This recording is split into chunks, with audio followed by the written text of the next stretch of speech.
یہ راجہ عمر خطاب کی ٹیم جو ہے ناصر عروج، ثناء اللہ چیمہ، چودھری اعظم، تاجروں کو بیچارے غریب جو ہے وہ ان کو رکشے ڈرائیوروں کو، جو صدر میں جو بسز لگتی ہیں لائن کی بسز جو لاڑکانہ سے ادھر ادھر سکر سے وہ آتے ہیں مزدوری کرنے کے لیے لوگ، ان کو اغوا کر کے لے کر آتے ہیں، ان سے جتنے پیسے ہوتے ہیں وہ لے لیتے ہیں۔ بسم اللہ الرحمن الرحیم۔ ناظرین، میں ہوں آپ کا میزبان محمد تحسین عباسی۔ آپ یوٹیوب چینل دیکھ رہے ہیں پاکستان ٹائم نیوز۔ آج کے ہمارے مہمان ہیں جناب سرمد صدیقی صاحب۔ سرمد صدیقی صاحب نہ صرف سیاسی رہنما ہیں بلکہ سماجی رہنما بھی ہیں، اور اس ملک میں خاص طور پر کراچی شہر میں سیاسی اور سماجی رہنماؤں کے ساتھ جو مظالم ہوتے رہے ہیں یا جو ہو رہے ہیں وہ سب کے سامنے ہیں، اور پورے اخبارات اور پوری میڈیا اس بات کی گواہ ہے۔ ہاں، جب کیپٹن صفدر قائد اعظم کے مزار پر ہرزہ سرائی کرتے ہیں اور اس مزار کی جب بے حرمتی ہوتی ہے، اور بے حرمتی کے بعد جب قانون نافذ کرنے والے ادارے آئی جی سندھ کو پکڑ کر ان سے یہ کہتے ہیں کہ جناب اس بے حرمتی کرنے والے شخص کے خلاف ایف آئی آر درج کی جائے، اس کو گرفتار کیا جائے، تو اس وقت ہماری پولیس کی غیرت جاگ جاتی ہے، اور پھر افسران آئی جی صاحب کو دیے جانے والے یہ احکامات کی صورت میں اپنے استعفے پیش کرتے ہیں، اور کچھ لوگ چھٹیوں پر جانے کے لیے حکومتوں کو بلیک میل کرتے ہیں۔ پھر ان حالات کو کنٹرول کرنے کے لیے، ان حالات کو دیکھتے ہوئے ہمارے آرمی چیف فیصلہ کرتے ہیں، اور اس کے لیے انکوائری ہوتی ہے، اور اس کام کے لیے جس کا قائد اعظم محمد علی جناح کے مزار پر جو شخص ہرزہ سرائی کرے، جو شخص ہلڑ بازی کرے، نہ صرف ان کے مقدمات واپس لے لیے جاتے ہیں، بلکہ آئی جی سندھ کو ریکویسٹ کرنے والے وہ لوگ جو انہیں ان کی اپنی ذمہ داری کا احساس دلاتے ہیں کہ جناب یہ آپ کی ذمہ داری ہے کہ اس سے پوری دنیا میں جگہ سائی ہوئی ہے، کیپٹن صفدر کو نہ صرف گرفتار کیا جائے بلکہ اس پر مقدمات درج کیے جائیں، کیونکہ اس نے 22 کروڑ عوام کی دل آزاری کی ہے۔ اس کے بعد ان کی غیرت جاگتی ہے، لیکن سماجی رہنماؤں کے خلاف، غریبوں کے خلاف اس پولیس کی کبھی غیرت نہیں جاگتی۔ جب یہ پولیس افسران مل کر زمینوں پہ قبضے کرتے ہیں اس وقت ان کی غیرت نہیں جاگتی۔ جب تھانوں میں شرفاؤں کو بے عزت کیا جاتا ہے تو اس وقت بھی پولیس کی غیرت نہیں جاگتی۔ پھر جب لوگوں کے خلاف ناجائز مقدمات درج کیے جاتے ہیں تو اس وقت بھی پولیس کی غیرت نہیں جاگتی۔ اور ایسے موقعوں پر جب غریبوں پر اور سماجی رہنماؤں پر مظالم ہوتے ہیں، نہ تو چیف منسٹر صاحب منظر عام پر آتے ہیں، نہ پیپلز پارٹی کے بلاول بھٹو زرداری صاحب منظر عام پر آ کر پولیس کو یہ احکامات جاری کرتے ہیں کہ جناب اس صوبے کے عوام کے ساتھ ظلم نہیں ہونا چاہیے، سماجی رہنماؤں کے ساتھ زیادتی نہیں ہونی چاہیے، غریبوں کا خیال کرنا چاہیے۔ اسی طرح سے ہمارے سرمد صدیقی صاحب کو جس طرح سے پولیس نے نشانہ بنایا، محض اس لیے کہ یہ سیاسی رہنما ہیں، سماجی رہنما ہیں، آج ان سے ہم ان پر ہونے والے مظالم کی داستان سنیں گے۔ السلام علیکم صدیقی صاحب۔ وعلیکم السلام، کیسے ہیں صدیقی صاحب، آپ نہ صرف سماجی رہنما ہیں اور ایک سیاسی جماعت کے صوبائی رہنما بھی ہیں۔ ماضی میں بھی ایسا ہوتا رہا ہے اور ابھی دوسری جماعتوں کے ساتھ بھی یہ سلسلہ جاری رہا ہے۔ میں خود بھی as a journalist, as a political worker police کے ان مظالم کا شکار رہا ہوں۔ تو آپ ذرا تفصیلات بتائیے گا کہ آپ کے ساتھ کیوں زیادتی کی جا رہی ہے، اس طرح سے آپ کو مقدمات میں ملوث کیا جا رہا ہے، اس کے پس پردہ کیا سیاسی کوئی مقاصد ہے یا کوئی آپ کی کوئی ذاتی عناد ہے پولیس سے، اس سے ذرا تفصیلات عوام کو آگاہ کریں۔ دیکھیں جی، سب سے پہلے تو بات یہ ہے کہ میں پاکستان ٹائم نیوز کا بہت مشہور ہوں کہ آپ لوگوں نے یہ جو پولیس گردی ہوئی ہے میرے ساتھ اور ایک جھوٹے مقدمات کا مجھ پر انبار لگایا گیا ہے، اس پر آپ نے جو ہے وہ مجھ سے میرا موقف لیا، تو اس کا مطلب ہے کہ پاکستان ٹائم نیوز جو ہے وہ حق اور سچ کا جو ہے وہ علمبردار ہے۔ دوسرا سرور صاحب ہماری تو ذمہ داری ہے کہ ہم جو مظالم ہیں، جو لوگوں کے خلاف زیادتیاں ہو رہی ہیں، وہ اعلیٰ حکام تک پہنچائیں، اور وہ اس میں خواہ کوئی بھی ہو، آپ ہیں یا کوئی غریب ہے یا کوئی بھی شخص ہے، ہماری یہ ذمہ داری ہے، ہم اپنا فرض سمجھ کر اس کو نبھا رہے ہیں. بالکل 100% میرٹ پہ جو ہے وہ کام ہونا چاہیے. لیکن افسوس کے ساتھ بھائی یہ کہنا پڑتا ہے، آپ کو یاد ہوگا کراچی رجسٹری میں کراچی بدامنی کیس میں کراچی پولیس کی کالی بھیڑوں کی لسٹ مانگی گئی تھی ثناء اللہ عباسی سے. تو ثناء اللہ عباسی صاحب نے جو لسٹ جمع کرائی تھی اس میں یہ کالی بھیڑیں جو ہے بقول ان کے سو کال کے یہ کالی بھیڑیں ہیں جی پولیس کی، باقی سب پولیس جو ہے وہ بالکل دودھ سے دھلی ہوئی ہے. تو یہ کالی بھیڑیں تھیں 4000 سے زائد، 4000 سے زائد تھیں. فگر جو ہے وہ 4200 سے 4700 کے درمیان تھا. تو یہ 4200 بھی اگر ہم چلیں کاؤنٹ کرتے ہیں تو یہ ایک گروہ، ایک مافیا کی صورت ہوتی ہے. کسی بھی ادارے میں اگر اتنی بڑی تعداد کالی بھیڑوں کی ہے تو وہ تو پھر گروہ ہے، مافیا ہے. پھر آپ اس کو نکال کیوں نہیں رہے، ڈسمس کیوں نہیں کر رہے؟ تو یہ جو 4000 لوگ ہیں اس پولیس کے اندر، یہ بیسیکلی دیمک کی طرح چاٹ رہے ہیں اور چوس رہے ہیں مظلوم عوام کا خون. میں بتاتا ہوں جناب اعلیٰ کہ میں اپنی بات کرتا ہوں کہ آپ کو پتہ ہے کہ میں ایک پولیٹیکل جماعت کا بھی جو ہے وہ رہنما ہوں. تو میرے ساتھ ان کا یہ رویہ تھا کہ انہوں نے مجھے رات کو 14 ڈگری ٹیمپریچر تھا ابھی جو میں بند ہوا ہوں، ایک ہفتے پہلے انہوں نے مجھے کسٹڈی کی ہے دھوکے سے. اور یہ میں آپ کو بتاتا ہوں انہوں نے گیم کیسے کھیلا ہے سارا. انہوں نے مجھ پہ مقدمات کیے. رات کو سو رہا ہوں ہنزا میں، کراچی میں نہیں، ہنزا میں ہوں، ٹور پہ ہوں، گروپ ٹور پہ، پاکستان ٹور پہ. صبح اٹھ رہا ہوں تو جناب اعلیٰ وہ کہہ رہا ہے، جو میرا پرسنل اسسٹنٹ ہے اس نے وہ کہہ رہا ہے جی آپ کے اوپر 20 کروڑ بھتے کا مقدمہ کر دیا ہے. میرا ہی پلازا جس میں میں جو ہے وہ پارٹنر شپ، میری ڈیڈ پوری رجسٹرڈ ہے، پارٹنر ہوں پلازا میں، ہم ٹوٹل 5-6 پارٹنر ہیں. اس پہ ایک دکاندار کو جو پولیس کا انفارمر تھا، چھوٹا سا کارخانے ٹائپ کے دکاندار نہیں ہوتے، اس پہ جو خود کرمنل ہے یوسف جوجو نامی اور حبیب بینک کا ڈیفالٹر ہے 52-53 لاکھ روپے کا، اس کو پلازا کا اونر بنا کے 20 کروڑ بھتے کی FIR کاٹ دی. اس پلازا کے کاغذات جعلی بنائے نہیں، یا اس کو خامخواہ بنایا، الجھانا. کیسز تو سارے ختم ہو جائیں گے 2 تاریخوں میں، لیکن الجھانا، کریکٹر اسیسینیشن کرنا. ہوا یہ کہ کراچی کا ایک کرپٹ ترین افسر ہے اور بڑا راشی افسر ہے، 2 دفعہ مختلف انکوائریز میں جو ہے وہ سسپینڈ ہو چکا ہے، راجہ عمر خطاب جس کا نام ہے.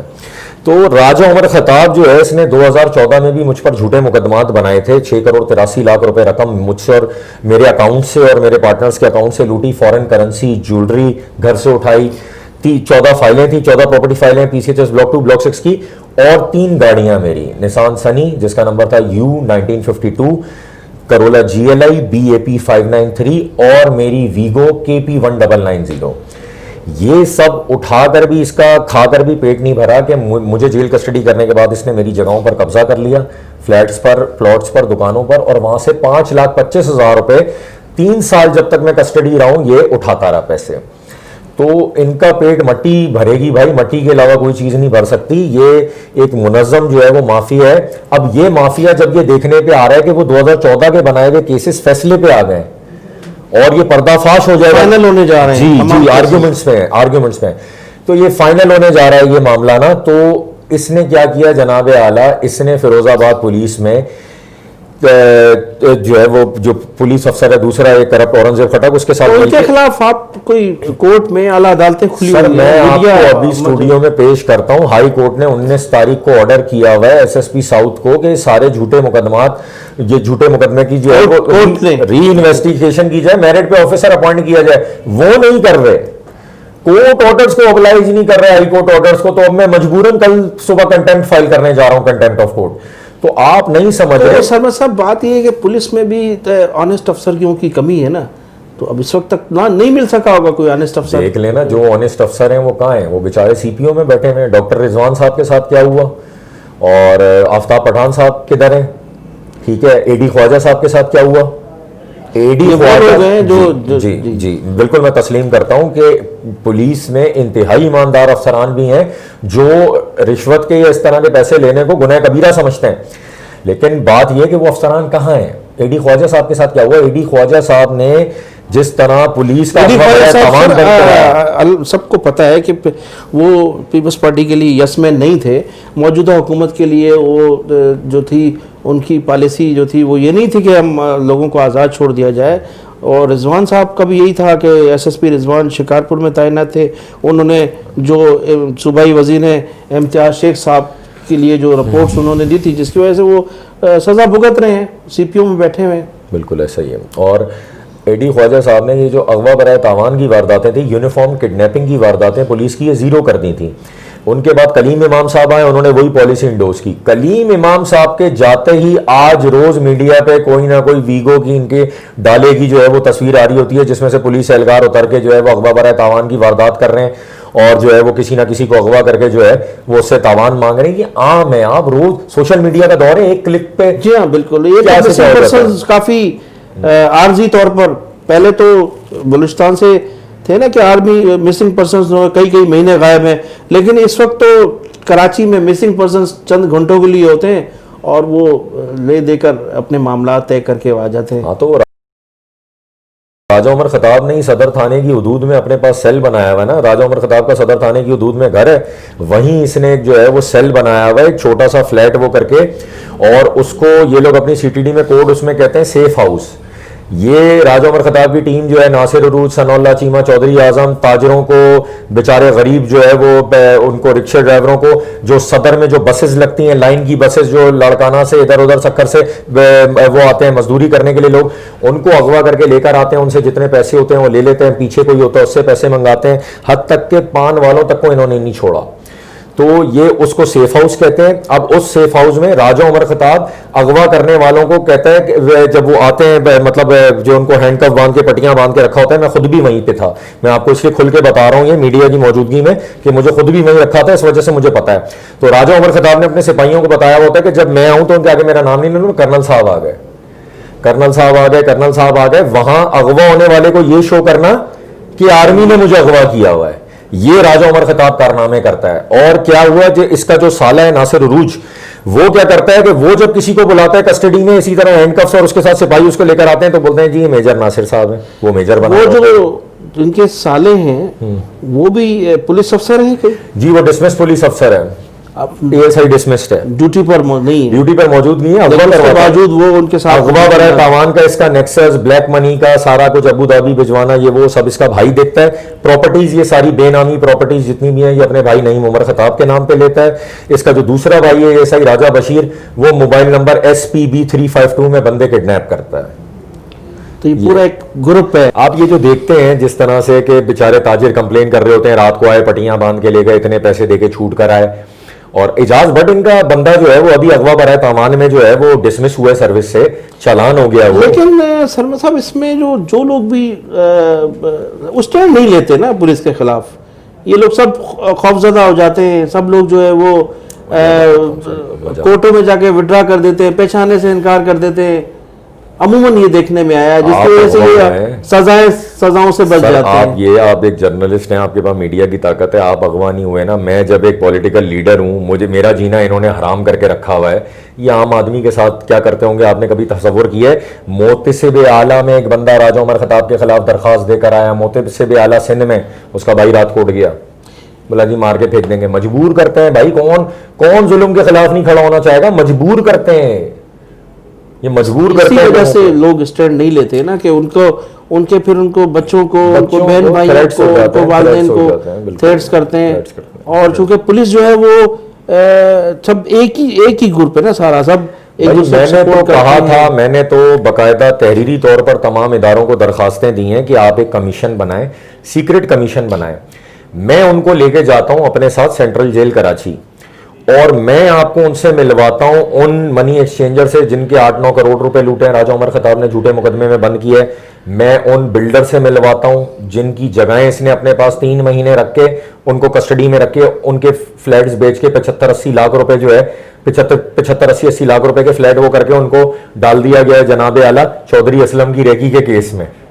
تو ایسے بہت سارے کارنامے ہیں. وہ کہتے ہیں جب پردہ اٹھے گا نا تو پھر منظرنامہ تبدیل ہو جائے گا. تو میں نے تو یہ درخواستیں دی ہوئی ہیں, اب وہ کب اپروو کرتے ہیں کیا کرتے ہیں, میں نے تو ان کو بولا ہوا ہے کہ میں صاف آپ کو لے کر جاتا ہوں اور آپ کو جو ہے وہ بتاتا ہوں کہ یہ کس طرح سے جو ہے. اس کا کیا جواب ملا آپ کو اعلیٰ حکام سے؟ جی ان کی بہت سارے اس میں ifs and buts آ جاتے ہیں, ڈپارٹمنٹس کی اپروولز نہیں ملتی, جو اچھے آنیسٹ آفیسرز ہیں ان کو جو ہے وہ کام نہیں کرنے دیا جاتا, اور میں آپ کو سی ٹی ڈی کی بات بتا رہا ہوں کہ سی ٹی ڈی میں تعینات ایک ایس ایس پی صاحب، انہوں نے مجھے بلایا فون کر کے، اپنے ریڈر سے مجھے بلایا اور بولا کہ جی میں سرمد سے ملنا چاہتا ہوں. تو میں گیا تو انہوں نے مجھے یہ بتایا کہ میں بڑا حیران ہوا کہ وہ ایک بڑے کمپیٹنٹ افسر تھے. میں نام نہیں لوں گا کیونکہ یہ ورنہ سارے ان کے پیچھے پڑ جائیں گے. تو انہوں نے مجھے بولا کہ وہ اٹھ کے تو پہلے مجھ سے گلے ملے، بولا بیٹا تو نے 3 سال جیل کاٹی، اس کے باوجود اس ظالم کے فرعون کے خلاف آ کے کھڑا ہو گیا. میں نے بولا تو اللہ کی طرف سے، میرے اندر تو انسان کا دل تو چڑیا کہ جتنے وزن کا ہے، ہمت ڈالنا اللہ کا کام ہے. تو انہوں نے مجھے یہ بتایا کہ بھائی جب یہ ہمارے افسران کے فورن ٹورز مینیج کرے گا، بولا فوراً ان کے ہوٹل ٹریولنگ اور ان کی جو وہاں پہ کھانا پینا رہنا ہے وہ افورڈ کرے گا، افسران کے بچوں کے علاج کرائے گا باہر ممالک میں. تو بولا کون اس کے ان کی خلاف؟ تعلیم کے اخراجات برداشت کرے گا، کون ان کی عیاشیوں کے برداشت. اب آپ یہ دیکھیں کیلیبر دیکھیں آپ اس کا کہ 16 ارب روپے کے اس کے اثاثے، تنخواہ اس کی 1 لاکھ روپے ہے، پیرول اس کے حساب سے سروس کے حساب سے 1 لاکھ 1,03,000 ہوگی، اس سے زیادہ نہیں ہوگی. اس کے 16 ارب روپے کے اثاثے ہیں کراچی میں. کراچی میں جی کراچی کمپلیکس بلڈنگ ہے عزیز آباد کے پاس، اس پہ اس کا قبضہ ہے. سعید برہم سے اس نے قبضہ کرایا اس کے اوپر، ٹھیک ہے، آج تک قائم ہے. وہ لوگ رول رہے ہیں کورٹ کے اندر. سعید برہم کا تعلق تو میں متحدہ قومی ملک سے تھا شاید، تو ظاہر اسی کے لیے آپ بتا رہے ہیں، اسی کی نشاندہی کر رہے ہیں. جی اسی کی بات کر رہا ہوں. شاید وہ اریسٹ ہے جی اس وقت. جیل میں سزا یافتہ ہے. بات یہ ہے کہ اس سے قبضہ کرایا. اشرف آدو بلڈر ہے جو بک چلاتے تھے، وہ سارے اس کے دوست تھے، ان سے وہ کروا کے اس نے کراچی کمپلیکس پہ قبضہ کرایا. اس کے بعد جناب اعلیٰ ابھی میں بتا رہا ہوں میرے پلازا پہ اس نے قبضہ کرایا، یہ جھوٹی ایف آئی آر کٹوا کے. تو اس کا بیسیکلی کام یہ ہے لوگوں کی پراپرٹیز جو 1 ارب کے آس پاس کی مالیت کی ہوں وہ ہڑپ کرنا، بینک اکاؤنٹس خالی کرنا، اور یہ پورا ایک مافیا ہے. پھر یہ پیسہ چلتا ہے سسٹم میں، پھر یہ آگے تک چلاتا ہے، پیسہ وہ دیتا ہے. لیکن دکھ کی بات یہ ہے نا کہ افواج پاکستان کا نام بدنام کر رہا ہے نا. دکھ کی بات یہ ہے کہ جو میں نے آپ کو بتایا کہ جو سیف ہاؤس اس نے بنایا ہوا ہے اور جہاں لوگوں کو رکھتا ہے، وہاں اپنا تعارف اغوا ہوئے ہوئے مغویوں کو بتاتا ہے میں کرنل ہوں، اور وہ اس کا سالہ ناصر عروج میجر بنا ہوا ہوتا ہے. تو بات یہ حضرت کہ جب تک ان کے اوپر جو ہے وہ ان کو لگام نہیں ڈالی جائے گی ایسی صورتحال رہے گی. اب اغوا برائے تاوان کا کام بند ہوا، تھوڑا سا میڈیا فال ہوا، ماشاءاللہ آپ لوگوں نے بہت محنت کی جو ہے وہ یہ ویب چینلز کو پروموٹ کرنے میں اور جو ہے وہ اخباری صحافت کو پروموٹ کرنے میں. تو اب ایک نیا کام اس نے شروع کر دیا ہے. موچکو کی حدود میں ساری موبائلیں اس کی وہاں لگی ہوئی ہیں. موچکو کی حدود میں بھائی اس کا ASI راجہ بشیر کسی رانی تیل والے کو اسمگلر کو اٹھاتا ہے، 11 لاکھ لیے، 10 لاکھ لیے، چھوڑ دیا. پھر اس کا ایک بیٹر ہے رانا حنیف، بلو پراڈو ہے اس کے پاس ٹنٹڈ، وہ جو ہے وہ اٹھاتا ہے کسی چھالیا کے اسمگلر کو، اس سے لے لیتا ہے پیسے. اور اتنا ان سے تنگ آ گئے کہ تمام چھالیا کے ڈیلرز نے سندھ ہائی کورٹ میں پٹیشن کی ہے اس کے خلاف کہ بھائی یہ تو اسمگلروں کے چکر میں ہمارے لیگل کام پہ مار کے چھاپے، ہماری لاکھوں روپے کی چھالیا کا مال جو ہے وہ اٹھا کے لے جاتا ہے. یہ پراپرٹی جو ہے نیو پلیکس کے سامنے جو ہے جو شادی ہال بنا ہوا ہے وہ اس کا اس کے بھائی کے نام پہ. کہاں سے پیسہ آیا؟ نیب کا کام ہے تحقیقات کرنا. اینٹی بے نامی وہ بنا ہوا ہے جو سیل بنا ہوا ہے. میں اس سے اپیل کرتا ہوں FBR کے اینٹی بے نامی اور انکروچمنٹ سیل سے کہ بھائی آپ کون سی بے نامی پراپرٹیز پہ وہ کر رہے ہیں. آپ جا کے راجہ عمر خطاب کا جو ہے وہ پورا ڈیٹا نکال کے شناختی کارڈ سے آپ وہ دیکھیں، آپ کو واضح ہو جائے گا کتنی بے نامی پراپرٹیز ہیں اس کی کراچی میں. بہت شکریہ سرما صاحب. اس سلسلے میں انشاءاللہ تعالی ہمارا ان مظالم کے خلاف ہمارا سلسلہ جاری رہے گا. ہمارا ادارہ بھی انکوائری کرے گا اور انشاءاللہ تعالی دوستوں سے بھی تعاون لیتے رہیں گے. بہت شکریہ. بہت شکریہ.